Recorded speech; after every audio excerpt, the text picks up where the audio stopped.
नमस्कार, आप देख रहे हैं न्यू इंडिया न्यूज़ नेटवर्क। मैंने है द्विवेदी आपके साथ। आज हम बात करेंगे वेस्ट बंगाल में ममता बनर्जी कह रही हैं कि वो इस्तीफ़ा नहीं देंगी और किस हक से वो इस तरह कह रही हैं, क्या बयानबाजी है, क्यों इस तरह से बातें बोल रही हैं, इस पे हम चर्चा करेंगे। इस वक्त मैं मौजूद हूँ सुप्रीम कोर्ट में। हमारे साथ सुनीता, एडवोकेट सुनीता मौजूद है। मैम, आपका बहुत स्वागत है। धन्यवाद। मैम, आपसे सवाल यही है कि आखिर क्यों ममता बनर्जी कह रही हैं कि वो इस्तीफ़ा नहीं देंगी?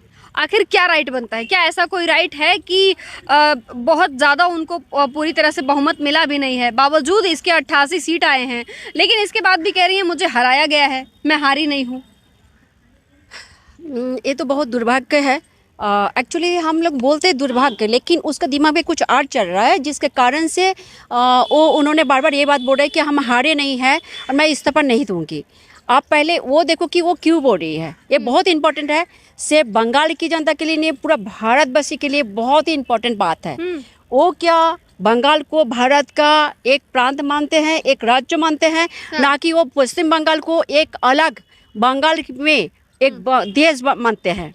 ये प्रश्न पहले आते हैं।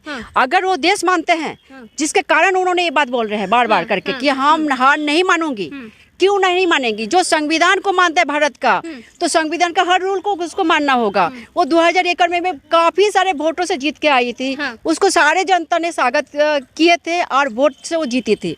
आज जब वो हारी है, तो फिर उसका क्यों प्रॉब्लम हो रही है कि हार? क्या कुछ इसके पीछे उसका दिमाग में कुछ और षड्यंत्र तो चल रहा था, कोई चक्रांत तो चल रहा था उसका दिमाग में, जिसका नतीजा में उन्होंने ये बात बोल रहे हैं। मैम, सुना जा रहा है कि पश्चिम बंगाल में ममता बनर्जी का दाह संस्कार भी जनता कर रही है।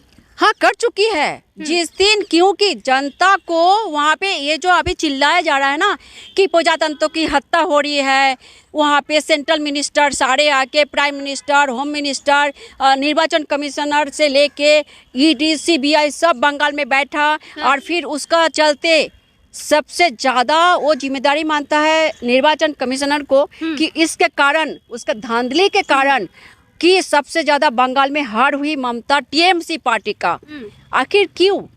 तो ये देखना होगा कि आज अगर इस प्रश्न का होता है, आज तक उन्होंने सत्ता में आने के बाद उनको पहले जो उसका मोटिव था, जिसके कारण जनता उनको वोट दे के एक सीएम बनाए, कुछ उम्मीद लेके, क्योंकि जनता की प्रतिनिधि जो होते हैं उसको कुछ सोच के उसको उस कुर्सी में बैठाया जाता है जी। जब उस सोच से, उम्मीद से वो घुटी गिर जाए, तो जनता तो फिर ऑप्शन ढूंढते हैं।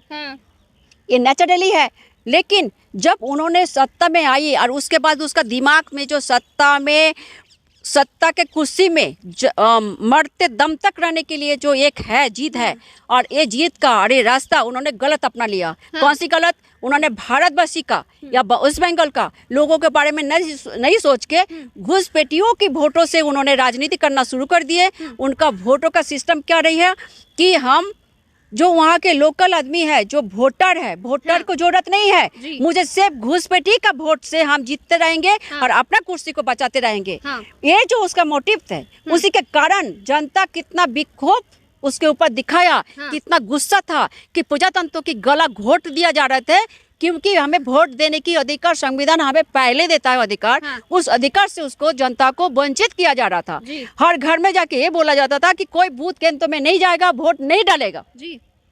उसको घर में जो इस तरह से प्रेशर दिया गया, आज इलेक्शन कमिश्नर जो वोट केंद्र तक हर वोटर जा सके, निडर और निर्भय होकर वोट डाल सके, उसी का व्यवस्था जो किए थे, जिन सेंट्रल सिक्योरिटी के साथ जिस तरह से व्यवस्था किया गया था, जिसके वोट दिया है, इसी के लिए उसको जलन है, क्योंकि पब्लिक दिखा दिया कि उसको कोई जरूरत नहीं है और वो गलत तरीके से वोट लेते थे। और अगर वो किसी को और को वोट देते थे तो उसका उंगली काट देना, उसका घर में बेटियों का बहू को उठा के रेप करके उसको एफआईआर तक नहीं दर्ज कराने के लिए उसके ऊपर डराया जाता था। उसका घर में आग जला देना, उसका जो खेत है, खेत को जला देना, उसको कितना सारे जो है मुर्शिदाबाद, संतोष खाली का एक एक घर का जाके देखो कि महिला के साथ क्या होते थे। मतलब महिला सिर्फ खेलने का एक खिलौना बन के रह गया बंगाल में, जिसको जिसका मर्जी उसको नांगा किया जाता था पब्लिक प्लेस में, और फिर उसको उठा के ले जाता था पार्टी ऑफिस में।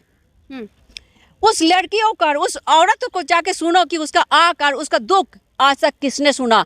एफआईआर नहीं होता था, और अगर कोई धमकी देता था कि हम जाके एफआईआर करेंगे या मीडिया को बताएंगे, उसका घर में आग जला देते थे। उसका पति को मिथ्या झूठा केस में उसको जेल डाला जाता था ताकि वो भोग सके उस औरत को और लड़की को। ये आजाद भारत की कौन सी स्टेट में ऐसा हो सकता है कि हम जी नहीं सकते?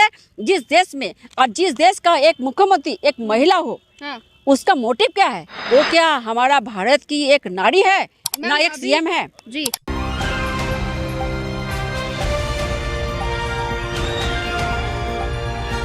दिल्ली, हरियाणा, उत्तर प्रदेश, राजस्थान की हर खबर के साथ देखते रहिए न्यू इंडिया न्यूज़ नेटवर्क।